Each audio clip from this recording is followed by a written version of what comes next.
Je n'aurais jamais pensé recevoir cet appel pendant le cours d'économie du professeur Martinez. La vibration soudaine de mon téléphone m'a fait sursauter, et lorsque j'ai vu maman apparaître sur l'écran, mon cœur s'est effondré. Papa se battait contre un cancer du pancréas depuis des mois, et d'une manière ou d'une autre, je le savais. Émilie, la voix de maman s'est brisée. Ton père est parti. L'amphithéâtre m'a semblé soudain trop petit, trop peuplé. À 21 ans, je pensais être préparée à ce moment. Papa et moi en avions parlé lors de ma dernière visite à la maison, lorsque le médecin avait annoncé que le traitement ne fonctionnait plus. Et elle m'avait serré la main et m'avait dit, ma brave fille, tu vas t'en sortir. Mais rien ne vous prépare vraiment à perdre votre père. J'ai toujours été la petite fille de papa. En grandissant, c'est lui qui m'a appris à faire du vélo, qui m'a aidé à faire mes devoirs de maths, plus tard, qui m'a conduite aux visites de l'université. Maman était plus libre d'esprit. Elle n'a jamais eu d'emploi stable, préférant se consacrer à ses divers loisirs et activités sociales. Cela ne dérangeait pas papa. Son travail de conseiller financier nous permettait de subvenir à nos besoins et il aimait voir maman heureuse. Après avoir obtenu l'autorisation du bureau du doyen de prendre congé, j'ai réservé le premier train disponible pour rentrer chez moi. Les 3 heures de trajet m'ont permis de réfléchir aux derniers mois. Papa avait été si méthodique pour tout, même pour sa maladie. Il s'était assuré que je lui rende visite régulièrement, avait eu de longues discussions avec moi sur l'avenir et n'avait cessé de me rappeler à quel point il était fier de ma décision d'étudier la gestion d'entreprise. Lorsque je suis arrivée dans notre maison de banlieue à 2 étages, maman m'attendait à la porte, du mascara coulant sur son visage. Elle m'a serré très fort dans ses bras. Son chemisier de créateur trempé de larmes. Oh, Émilie! Que est-ce que je vais faire? Cette maison, toutes les factures. Je n'ai pas travaillé depuis 20 ans. Je la guide jusqu'à la cuisine, remarquant le verre de vin à moitié vide sur le comptoir. Maman, il faut d'abord s'occuper de l'organisation des funérailles. Papa a-t-il laissé des instructions? Elle a fait un vague signe de la main en direction de son bureau. Tout est dans son bureau. Et elle était toujours si organisée. Elle saisit son verre de vin. Les jours suivants ont été marqués par les préparatifs de l'enterrement.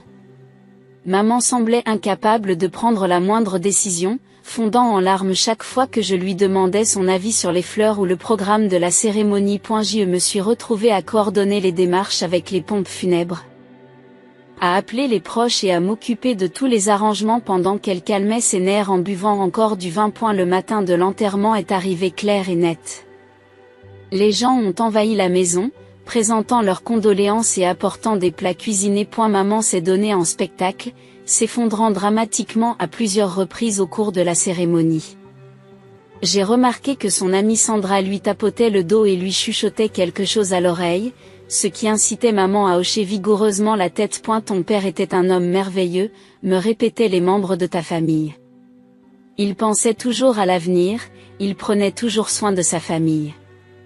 J'ai souri poliment, en me retenant. Papa n'aurait pas voulu que je m'effondre, il m'avait appris à être plus forte que cela. Pourtant, en les regardant descendre son cercueil en terre, je n'ai pas pu m'empêcher de me demander quel changement cette perte allait apporter dans nos vies. Une semaine après l'enterrement, maman et moi étions assis dans le cabinet de Monsieur Peterson pour la lecture du testament de papa.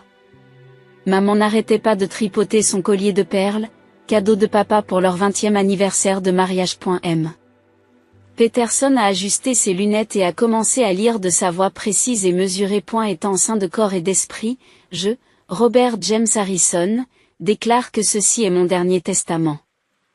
Je l'ai écouté attentivement pendant qu'il décrivait les détails. Lorsqu'il en arrive aux dispositions principales, maman cesse brusquement de s'agiter. À ma fille bien-aimée, Emily Harrison, je lègue notre maison familiale, ainsi qu'une somme de $200 000. Maman a relevé la tête. Je pouvais sentir sa tension à côté de moi. À ma femme, Catherine Harrison, je laisse une allocation mensuelle de $1 500, qui sera versée à mon fonds de retraite. C'est tout, dit maman d'une voix cassée. Je suis sa femme. 23 ans de mariage, Et voilà ce que je reçois. Madame Harrison. Le ton de Monsieur Peterson était doux, mais ferme. Votre mari a mûrement réfléchi à ces dispositions. Le testament est correctement exécuté et légalement contraignant. Il serait préférable d'accepter sa décision. Maman a marmonné quelque chose sous sa respiration, ses doigts tordant maintenant son collier si fort que je craignais qu'il ne se brise. Le trajet jusqu'à la maison s'est déroulé dans une atmosphère tendue, ponctuée de commentaires occasionnels marmonnés comme injustes ou je n'arrive pas à croire qu'il ait fait ça. Ce soir-là, je nous ai préparé un dîner simple, la recette de pâtes préférée de papa. Maman a poussé la nourriture autour de son assiette, avant de finalement lever les yeux vers moi. Émilie, je ne comprends pas, dit-elle d'une voix hésitante. Pourquoi ton père te laisserait-il tout? La maison, tout cet argent. Je veux dire, qu'est-ce que je suis censée faire? Où suis-je censée aller? J'ai traversé la table et lui ai pris la main. Maman. Tu n'as pas besoin d'aller quelque part. Tu peux rester et t'occuper de la maison pendant que je suis à l'université. Ce sera bien pour nous deux. Maman a changé d'attitude. Elle me serre la main, les larmes aux yeux. Oh, Émilie, tu es la meilleure fille du monde. Je savais que tu ne me laisserais pas tomber. Quelques jours plus tard, je suis retournée à l'université et j'ai mis en place des paiements automatiques pour les charges de la maison et les impôts fonciers, à partir du compte que papa m'avait laissé. Maman et moi avons commencé à nous appeler régulièrement sur Skype. Elle semblait aller mieux, me parlant des cours d'art auxquels elle s'était inscrite pour surmonter son chagrin. Mais au fil des semaines et des mois, notre mode de communication a commencé à changer. Les appels Skype sont devenus moins fréquents, remplacés par des conversations téléphoniques rapides et de plus en plus courtes. Maman avait toujours quelque part où aller ou quelque chose à faire. Je me suis dit que c'était une bonne chose qu'elle soit occupée, que c'était peut-être sa façon de guérir. Le mois de décembre est arrivé avec une couche de neige et la promesse de Noël dans l'air. Après des mois d'appels téléphoniques de plus en plus brefs avec maman, j'ai décidé de la surprendre en lui rendant visite avant la fin de l'année. Le trajet en train jusqu'à la maison était rempli de souvenirs des Noëls précédents. Depuis la gare, j'ai pris un taxi pour rentrer chez moi, en regardant passer des rues familières. J'ai utilisé ma clé pour ouvrir discrètement la porte d'entrée, prévoyant de surprendre maman. Et la maison sentait la cannelle et le café, du moins cela n'avait pas changé.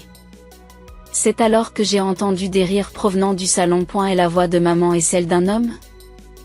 J'ai franchi le seuil de la porte et je me suis figée. Maman était assise sur notre canapé à côté d'un homme que je n'avais jamais vu auparavant. Il avait l'air d'avoir 5 ans de moins qu'elle, il portait une écharpe à l'allure artistique et lui tenait la main. Ils étaient assis près l'un de l'autre, riant de quelque chose, l'air parfaitement à l'aise l'un avec l'autre. Émilie, maman a sursauté en me voyant. Je ne m'attendais pas à te voir. Évidemment, dis-je, toujours debout dans l'embrasure de la porte. J'ai pensé te faire une surprise pour Noël. Tu sais, puisque nous le passons toujours en famille. Un silence gênant s'est installé dans la pièce. L'homme s'est levé et j'ai remarqué qu'il portait les pantoufles de papa. Chérie, dit maman d'une voix anormalement élevée, j'aimerais te présenter James. Elle a fait une pause, jetant un coup d'œil entre nous. Mon mari, nous nous sommes mariés il y a 3 mois. J'ai du mal à entendre. Je suis désolée. Vous avez dit mari? Comme dans marié, oui, ma chérie, nous nous sommes rencontrés à mon cours d'art. Tu te souviens, celui dont je t'ai parlé? James est aussi un artiste. On s'est juste connectés. Elle prenait sa voix d'enfant qui explique, celle qui m'a toujours rendue folle. Il y a 3 mois, j'ai fait le calcul dans ma tête. Maman, papa n'est parti que depuis 7 mois. 8 mois, a-t-elle rapidement corrigé. Et Émilie, quand on retrouve l'amour, on le sait. Je ne te l'ai pas dit parce que je ne voulais pas perturber tes études. Tu as été tellement occupée par l'école. J'ai regardé la pièce, la voyant vraiment pour la première fois. Le fauteuil de lecture préféré de papa avait disparu, remplacé par un meuble moderne qui ne s'accordait avec rien d'autre. Il y avait de nouvelles peintures sur les murs, des touches de couleurs abstraites que maman aurait détestées il y a 6 mois. Et là, sur le manteau de cheminée où se trouvaient les photos de famille de papa. Il y avait une grande photo de mariage de maman et de ce James. Tu l'as installé chez moi sans me demander mon avis, les mots sont sortis avant que je ne puisse les arrêter. Le visage de maman s'est crispé. Émilie, c'est aussi ma maison. Tu l'as dit toi-même. Bon, j'ai pris une grande inspiration, essayant de canaliser l'approche calme de papa dans les situations difficiles. Eh bien, je suppose que nous devrions apprendre à nous connaître, alors. James, que fais-tu au travail? Il a souri, mais son sourire n'a pas atteint ses yeux. Oh, tu sais ce que c'est ces jours-ci. L'économie, le marché du travail. Il s'est lancé dans une histoire sur sa dernière exposition dans une galerie, puis a enchaîné avec une histoire drôle sur la technique de peinture de sa mère, la faisant glousser comme une adolescente. J'ai réessayé. Mais quel est votre emploi actuel? Son sourire s'est légèrement assombri. Eh bien, je suis entre deux postes en ce moment. Je cherche la bonne opportunité, vous savez. Quelque chose qui corresponde vraiment à mon esprit créatif. C'est un artiste, Émilie, dit maman sur la défensive. Il ne peut pas être confiné dans un travail d'entreprise de 9 à 5. Son dernier patron ne pouvait pas comprendre sa vision. Certaines personnes sont trop conventionnelles pour apprécier la vraie créativité. Le matin de Noël est arrivé et je me suis réveillée au son de la vaisselle qui s'entrechoquait en bas. J'ai suivi le bruit jusqu'à la cuisine, où j'ai trouvé maman en train de préparer nos meilleures porcelaines. Le service que papa lui avait offert pour leur 20e anniversaire de mariage et elle disposait beaucoup plus de couverts que d'habitude. Maman, on attend de la visite? Demandai-je en prenant une tasse à café dans l'armoire. Elle a à peine levé les yeux de son travail. Oh oui, la famille de James vient pour le repas de Noël. Ce sont des gens adorables, Émilie. Tu verras. Les Anderson? Demandai-je. Sarah, la sœur de papa. Et sa famille ont passé tous les Noëls avec nous, aussi loin que je me souvienne. Et oncle Mike et tante Jenny, les mains de maman s'arrêtent brièvement sur l'argenterie. Émilie, les choses sont différentes maintenant. Je dois nouer des relations avec la famille de Jacques. Ils font partie de notre vie maintenant. Avant que je puisse répondre, la sonnette retentit. Maman s'est empressée d'aller répondre, me laissant seule dans la cuisine avec le fantôme des Noëls passés. Et la famille de James est arrivée en un groupe bruyant, ses parents, qui ont fait le tour de la maison d'un œil scrutateur, et sa sœur Rachel avec son mari et ses 2 enfants. Ils ont fait irruption comme si l'endroit leur appartenait et se sont immédiatement dispersés pour explorer les lieux. Pendant le dîner, maman n'a cessé de me lancer des regards inquiets tandis que la famille de James dominait la conversation. Son père se plaint des taxes foncières dans leur quartier. Sa mère critiquait la dinde, suggérant de meilleures recettes. J'y suis restée assise, poussant la nourriture dans mon assiette, en pensant au Noël précédent, rempli de chaleur et d'amour familial authentique. Rachel a alors posé sa fourchette et a souri d'un air radieux. Tu sais, cette maison est parfaitement située, juste à côté d'une bonne école. Les enfants ont besoin d'un bon district scolaire, et cette maison est juste là, avec tout cet espace supplémentaire. Oh, ce serait merveilleux, explique maman. Nous serions ravis de t'avoir près de nous, n'est-ce pas, Émilie? Quelque chose s'est brisé en moi. Toute la tension et la frustration des derniers jours ont explosé. En fait, non, nous n'aimerions pas, dis-je fermement. C'est ma maison. Papa me l'a laissée, pas à maman. Et certainement pas à des étrangers qui veulent s'y installer et en prendre possession. La pièce est devenue silencieuse. Le visage de Rachel est devenu rouge et son mari a commencé à marmonner sur les jeunes gens ingrats de nos jours. Les parents de Jacques ont échangé des regards significatifs, sa mère faisant claquer sa langue d'un air désapprobateur.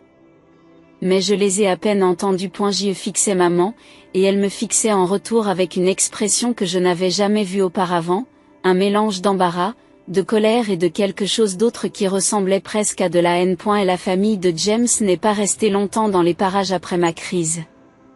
Il est clair que nous ne sommes pas les bienvenus ici, annonça Rachel en poussant ses enfants vers la porte.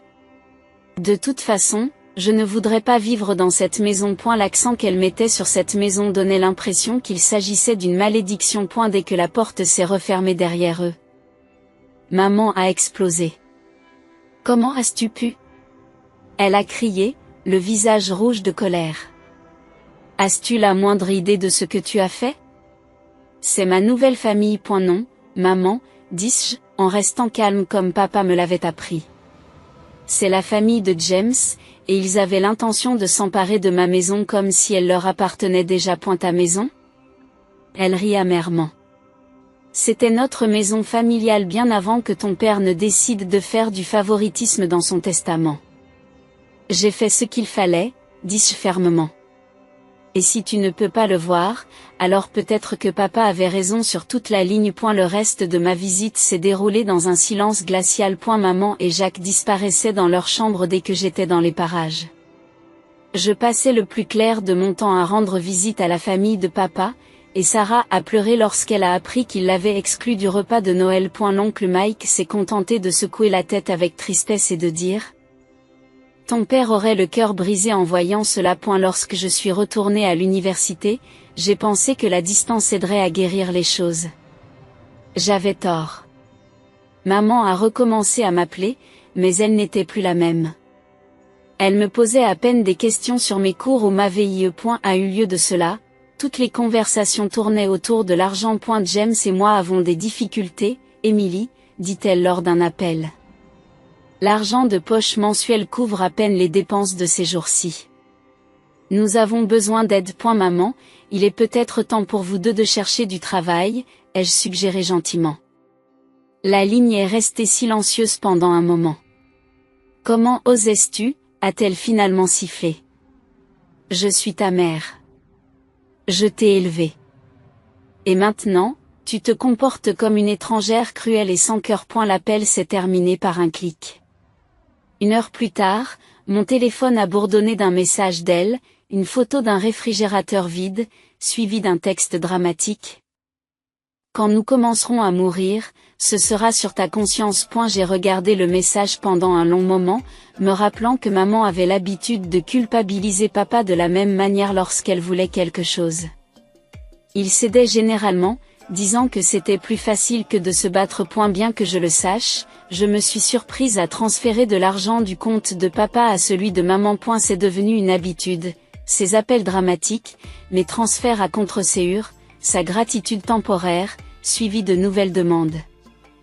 Les mois suivants se sont déroulés de la même manière, maman et James vivant dans ma maison pendant que je terminais mes études. Ils n'ont pas assisté à la cérémonie de remise des diplômes, envoyant un message disant qu'ils étaient trop occupés par une exposition d'art. Je savais que c'était parce que j'avais cessé d'envoyer de l'argent supplémentaire le mois précédent, fatigué de leur permettre de mener un tel train de vie.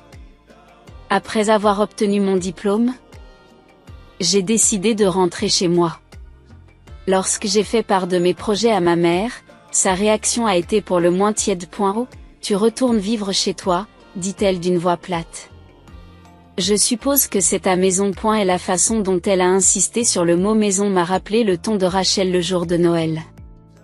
Les vieilles relations de papa dans le secteur financier m'ont permis de décrocher un poste chez Anderson & Mills Financial Services. Je me suis jetée à corps perdu dans le travail, reconnaissant de pouvoir m'éloigner de la situation de plus en plus tendue qui régnait à la maison. Pendant ce temps, maman et James se sont installés dans leur propre routine, une routine qui n'impliquait pas de travailler. Maman recevait toujours son allocation mensuelle de $1 500 provenant du fonds de retraite de papa, mais elle en passait la majeure partie à recevoir la famille de Jacques. Chaque week-end était l'occasion d'une nouvelle rencontre artistique ou d'un nouveau dîner, où les proches de James s'étalaient dans notre salon, buvaient du vin et critiquaient les œuvres d'art des uns et des autres. J'ai commencé à remarquer que les factures s'accumulaient.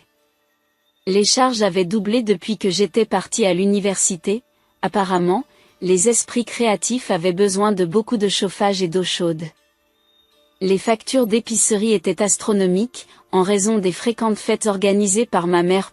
D'une manière ou d'une autre, j'étais devenue responsable de tout cela. Chaque fois que je rentrais des courses, la moitié de la nourriture disparaissait dans l'une de leurs fêtes. Je trouvais des bouteilles de vin vides dans le bac de recyclage et j'entendais Rachel, la sœur de James, rire dans la cuisine en se servant dans les encas que j'avais achetés pour mes déjeuners de travail. Un soir, j'ai entendu Rachel dire « Ta mère est si généreuse. » Contrairement à certaines personnes dans cette maison. Le point de rupture est survenu après 3 mois de cet arrangement.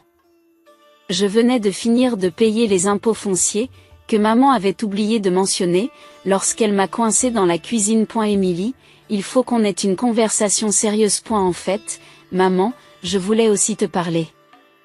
Mais elle m'a coupé la parole, son visage affichant cette expression familière qu'elle avait l'habitude d'avoir lorsqu'elle exigeait quelque chose de son père. Margaret m'a dit quelque chose d'intéressant aujourd'hui. Sa fille Julie travaille dans votre service. J'ai eu un haut le cœur. Julie, la commère du bureau, bien sûr. Elle m'a dit que tu gagnais $4600 par mois. Maman poursuit, les yeux plissés. Et pourtant, regarde comment tu traites ta famille. Le strict minimum pour les courses. Tu te plains de chaque petite facture. Tu fais culpabiliser Jacques à propos de ses fournitures artistiques. Tu es égoïste et cupide, tout comme ton père m'a accusé de l'être pendant toutes ces années. Je les regardais fixement, choqué par l'amertume de sa voix. Alors voilà ce qui va se passer, poursuit-elle, d'un air étrangement calme. Tu vas me donner l'intégralité de ton salaire chaque mois.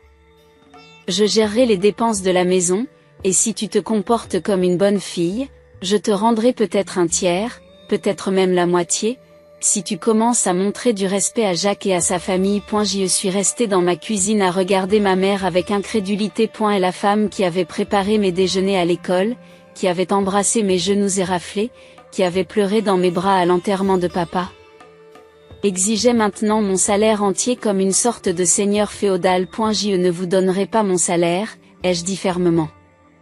En fait, il est peut-être temps que toi et James trouviez un emploi.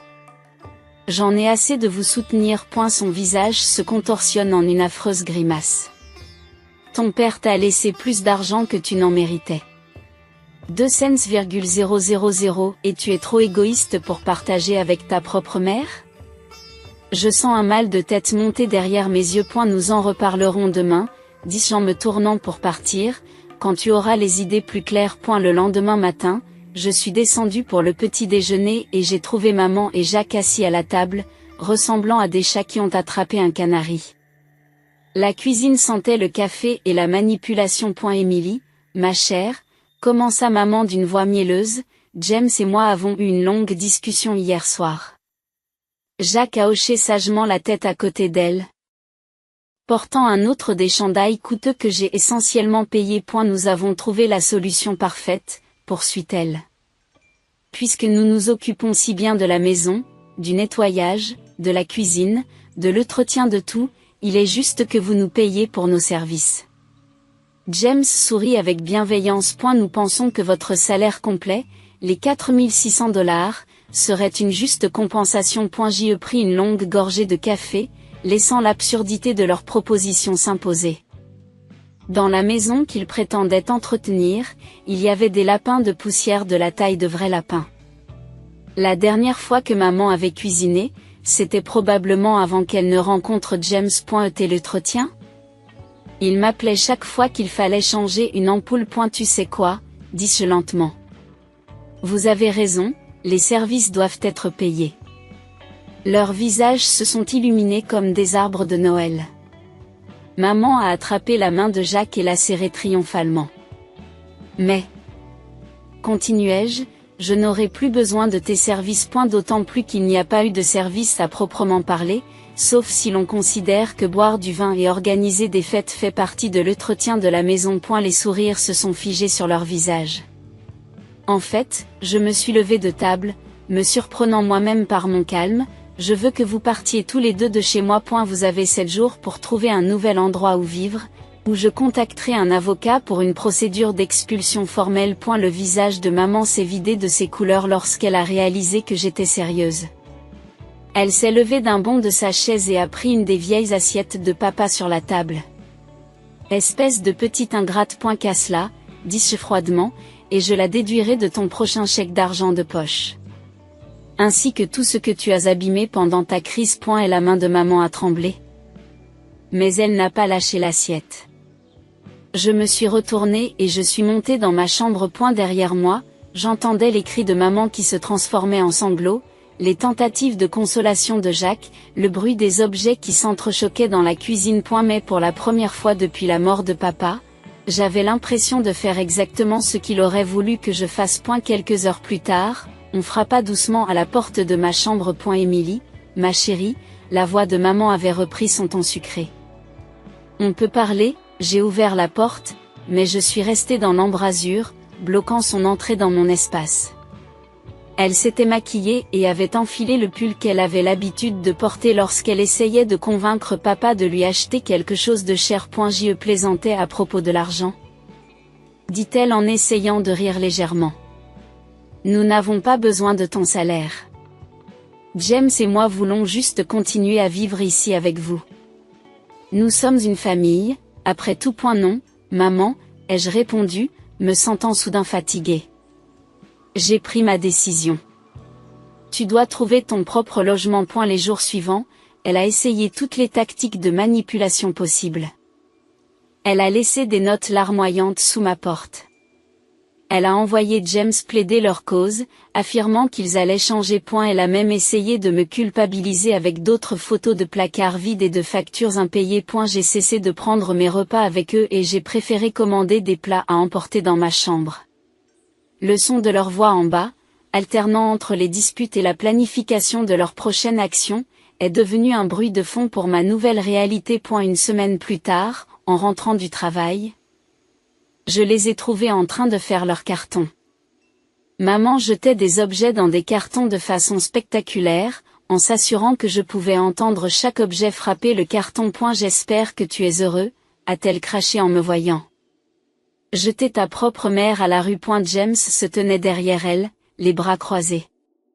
Quelle fille tu es devenue. Ils sont partis ce soir-là dans un flot de jurons et de portes claquées. Alors que leur voiture s'éloignait, j'ai traversé la maison qui était enfin, vraiment la mienne. Au cours des semaines qui ont suivi, les nouvelles sont arrivées au compte-gouttes par le biais de la vigne familiale.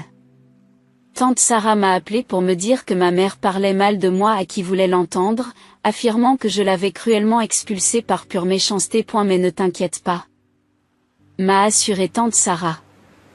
Nous nous souvenons tous de la façon dont elle a traité ton père.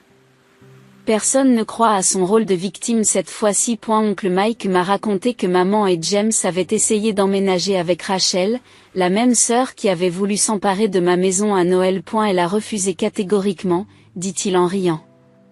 Soudain, leur nouvelle famille parfaite n'était plus aussi parfaite. Les parents de James, qui avaient passé d'innombrables soirées à profiter des fêtes de maman dans ma maison, ont également refusé de les accueillir. Même leur soutien public s'est évaporé une fois que le vin et les amuse-gueules gratuits ont cessé de couler à flot. Maman a fini par trouver un petit appartement à l'autre bout de la ville, en utilisant l'allocation mensuelle que lui versait papa pour payer le loyer. Pour la première fois de sa vie d'adulte, elle a dû trouver un vrai travail, un poste de vendeuse dans une boutique locale. James, fidèle à lui-même, est resté au chômage, affirmant toujours qu'il était trop créatif pour un travail régulier. Je l'ai croisée une fois à l'épicerie. Elle avait l'air différente, plus âgée, en quelque sorte, sans toutes ses crèmes coûteuses et ses rendez-vous au salon. Elle a commencé à tourner dans mon allée, puis a rapidement fait rouler son chariot dans la direction opposée. Quelques mois plus tard, dans la maison de mon père, je me sentais enfin prête à changer les choses. Ce week-end-là, j'ai acheté des échantillons de peinture et des outils de jardinage.